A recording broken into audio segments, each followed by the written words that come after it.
کانوں کے اندر ایرفون گھسا ہوا ہے اور ادھر مسجد کے لاؤڈ اسپیکر سے مؤذن کہہ رہا ہے اللہ اکبر اللہ اکبر۔ اے اللہ کے ماننے والوں، اللہ سب سے بڑا ہے، اللہ سب سے بڑا ہے۔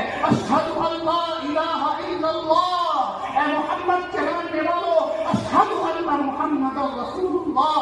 تمہیں محمد کا واسطہ، حی علی الصلاۃ، آ جاؤ نماز کی طرف، حی علی الفلاح، آ جاؤ کامیابی کی طرف۔ خدا کی قسم، اللہ کا یہ مؤذن اتنی دینے والا اللہ کے گھر سے 5 وقت اس نوجوان کو بلاتا ہے، لیکن اس کے کانوں کے اندر وہ عذاب جیسی چیز ایرفون گھسی ہوئی ہے جس کو نیند کہتے ہیں، اور یہ اپنی گلیوں کو چوراہوں پر اپنے گھروں میں پڑا ہوا ہے، اور اس کو نماز کی تو بہت بری بات ہے، اس کے کانوں میں اذان تک پہنچتی ہے۔ بھائی، اس سے